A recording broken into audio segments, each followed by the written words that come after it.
We can handle all online courses, business and management, business and finance, business and accounting, human resource management. Welcome to my YouTube channel IT Guides. In today's session, we are tackling Chapter 6 of recently launched Excel 2022 course, focusing on Cumulative Auto Sales. I will guide you through this assignment step by step, making it easy for you to follow, and you can done your assignment by watching this video. You can contact me for your assignments, exams, or complete course. Don't hesitate to connect for support in various courses. Let's start this assignment and solve step by step. Title of assignment is XP22 Excel Chapter 6 Cumulative Auto Sales. You can see project description here to get idea about your assignment. Moving to the step 1. Step 1 is about download and open the file name XP22 Excel Chapter 6 Cumulative Auto Sales. Grader has automatically added your last name to the beginning of the file name. In this step, you have to download and open the file. You can download this file from IT Lab dashboard. I have already downloaded and opened this file. So move to the next step, that is step number 2. Step number 2 is about create appropriate range names for purchase price, cell C5, sales tax, cell C6, down payment, cell C7, months finance, C8, APR, cell C9, down payment amount, cell C12, amount finance, cell C13, and tax owed, that is cell C14.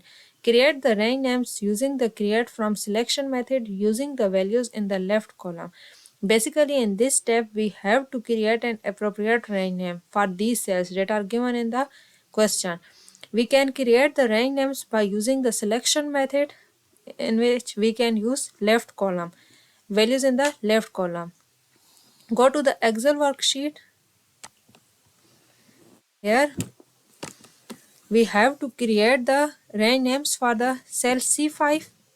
So we will select the C5, cell C5 is here. We will select this purchase price and C5. We have to create the range name for this. Go to the formula tab. We can create the range names using the selection method, using the values in the left column. So for creating the range names for the C5, go to the formula tab and in define names group, click on the create from selection. After clicking on create from selection, we will see the options that we can create names from values in the top row, left column, bottom row, and right column. So we will select the left column. It will assign the range names of the left column to the C5. Click OK. Now we will ensure that our C5 column name is purchase price. We have to done this also with cell C6, cell C7, C8, C9, C12, C13 and C14. So select the cell C6. Same as we done the previous step. Go to the formula tab. In the define name groups, create from selection and select the left column. Click on OK. Now column C6 has the name of sales tax. Cell C7, select the cell C7. In formula tab, click on create from selection, select the left column, click OK. Now our column C7 has the name of down payment. C8, select the cell C8, click on create from selection. In the left column values, check the left column value and click OK. Now our column C8 has the value name of month finance. Next, the column cell C9. Select the cell C9, click on create from selection and check the left column checkboxes. Click OK. Now our C8, C9 cell has name APR. Same has done with C12, C13 and C14. So we will select the cell C12, C13 and C14. Click on create from selection, select the left column and click on OK. Now we will ensure that our cell C12, C13 and C14 should have these names. So C12 has down payment name, C13 has amount finance, and C14 is tax opt. Step number 2 is completed now. Now move to the next step, that is step number 3. Step number 3 is about edit the existing name range text opt to display as text. Note, make users in the define name dialog box add the new name range and delete the original one. In this step, we have to edit the existing name range text or to display as text. Basically, we have to edit this name, so display it's a new name, that is text. Go to the Excel worksheet. We have to edit this text. Go to the formula tab and define name. Select the define name. Here we will write the new name. So we want to display the new name, that will display as text. We will write here text. Click OK. Now its new name that will display here is text. Step number 3 is complete. Now move to the next step, that is step number 4. Step number 4 is about apply the range names to the existing formulas and functions in the worksheet. Basically, in this step we have to just apply the range names to the existing formulas and function that we use in our worksheet. So move to the Excel worksheet. Here in which cells we use the functions or formulas, we will apply range name now. So we will firstly select the monthly payment column C15. Here we use this formula. So we will display range names. Here in formula we use C9. So we will remove it and now select the C9. It will apply range names that we given in the previous step. Now here we use C8. So remove it and now click the C8. It will use the range name for this cell. Remove the C13 and now select the C13. It will use the range name amount finance for the C13. Now we will press enter. Check the remaining formulas or functions in the worksheet. So here we use formula C5 multiply C6. We will use range name of C5 by select the cell C5 and cell C6. Press enter. In this cell C13, we use the formula C5 subtract to C12.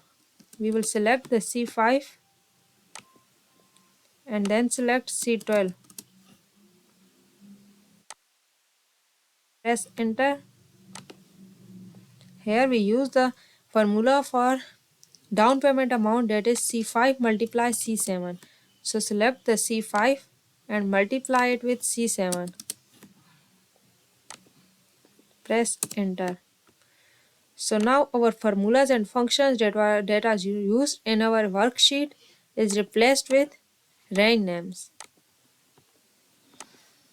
Step number 4 is completed. Move to the next step, that is step number 5. Step number 5 is about create a new worksheet label range names. Paste the newly created range name information in cell A1 and then resize the columns as needed for proper display. In this step, we have to just create a new worksheet with the label range names.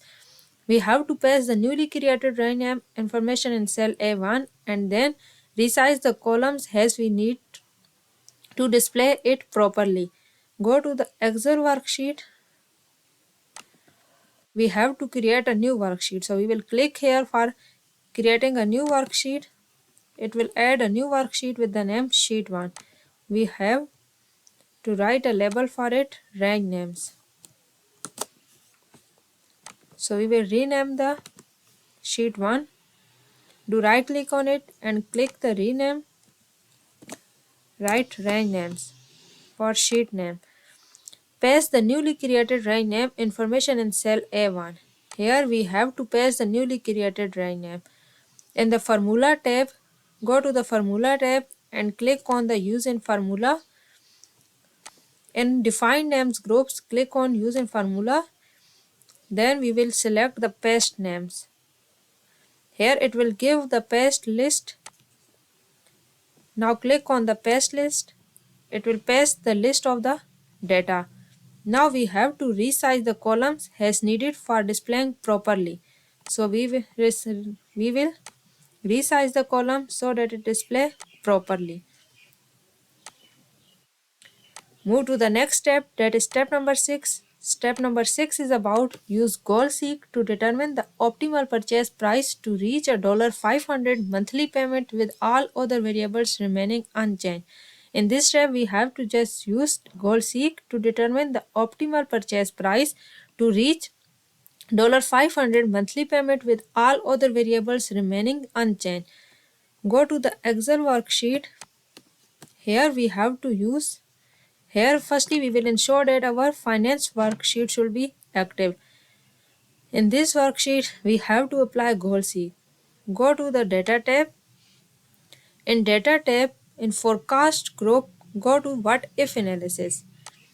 Click on it and we will select the goal seek.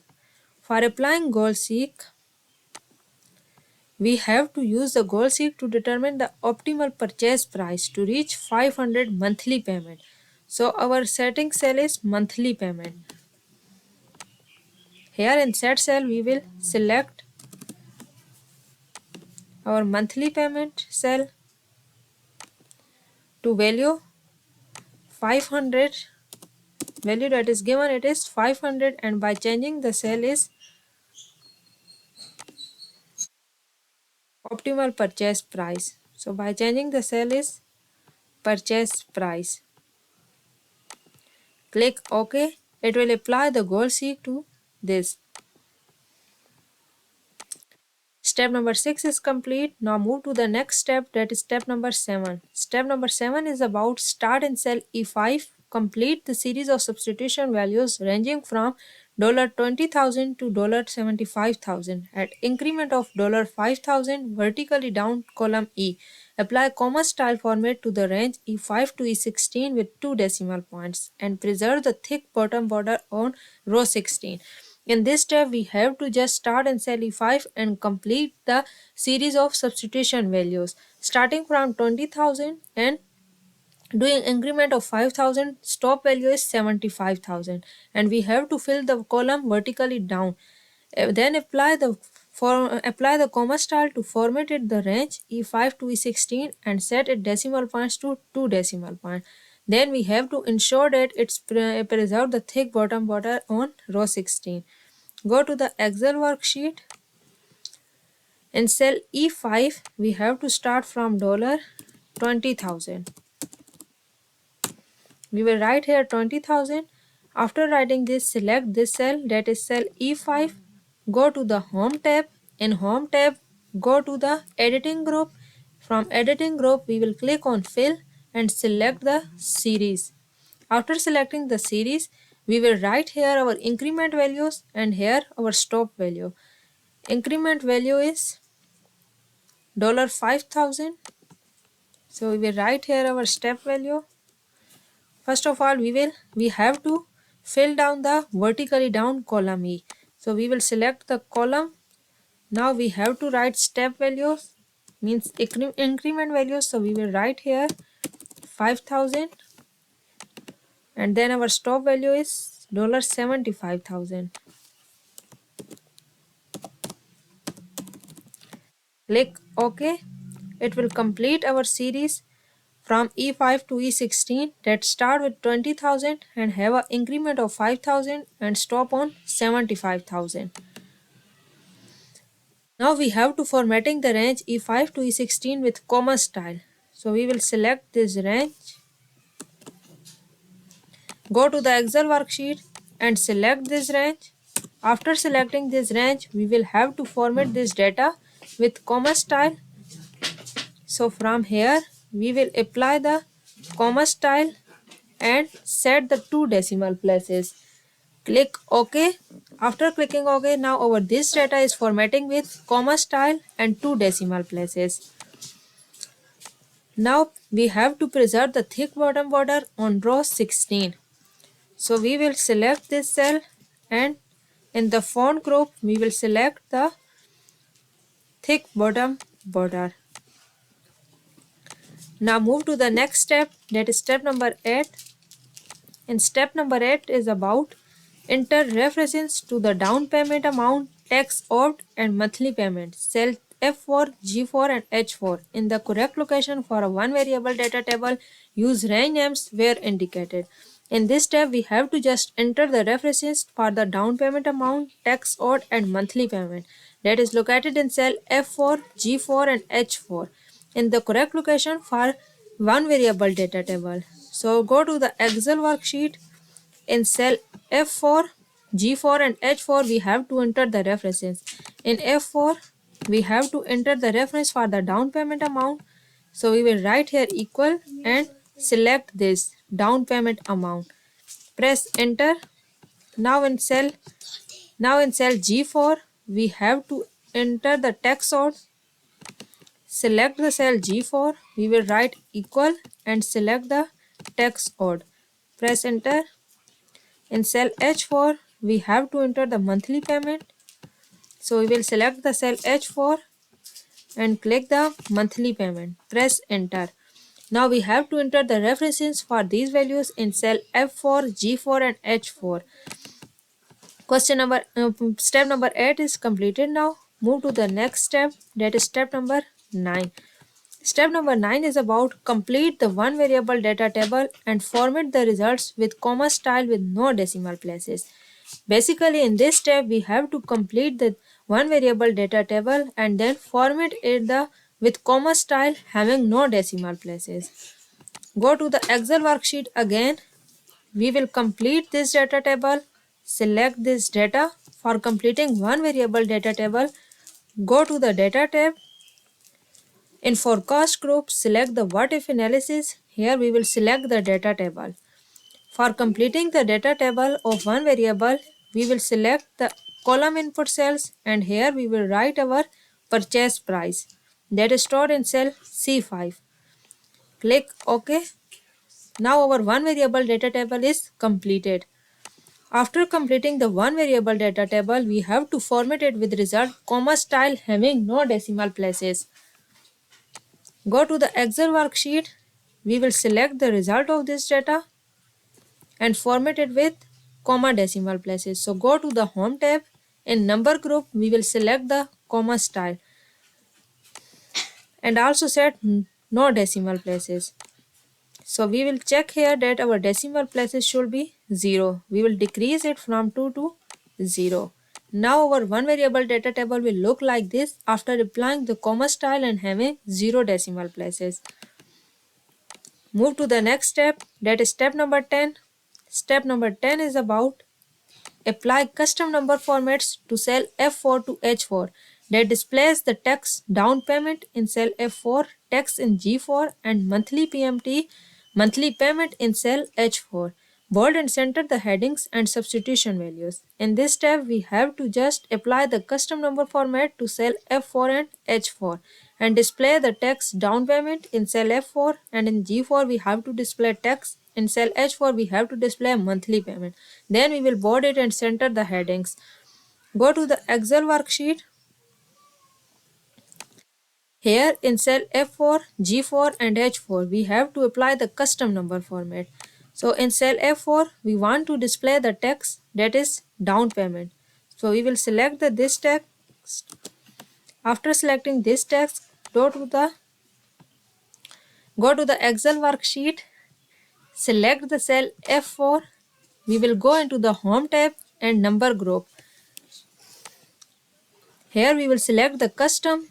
After selecting the custom, we will write this text here in double quotes. Click on OK. Now it will apply the custom number format that text we want to display. It will display here down payment. In cell G4, we have to display the text. Copy it. Go to the Excel worksheet. We will select the cell G4. Go to the number group. Here we will select the custom and write here text in double quotes. Click OK. Here it will show the text that we want to display. In cell H4 we want to display monthly payment. Select it. Go to the cell H4. We will select the custom from number group. Click on custom, and here we will write our text that we want to display in the cell. So we will write here monthly payment and click OK. Now it will display monthly payment here. In step 10, we have to also bold and center the headings and substitution values. So go to the Excel worksheet. We have to bold. We will select substitution values and headings. So we select the substitution values, bold it and center. We have to bold it and center horizontally. In the alignment group, we will select the center and horizontal. So it will center horizontally the values. Now select the headings, bold it. In alignment groups, set it center horizontally. Click OK. Now it will set our headings and substitution values to bold and center horizontally. Total steps in this assignment is 25. I have done 10 steps by completing each and every detail given in the instruction of these steps. For remaining steps of this assignment are help and in other assignments, exams, quizzes, our entire course covering Excel, Word, PowerPoint, Access, finance management, information technology, and more. Feel free to get in touch. Contact me through provided email or WhatsApp given in the description and display on screen and make deal with me. I assure you for achieving an A grade in all your courses. Thanks for watching my videos and subscribing my channel. Please liking the videos. Thank you.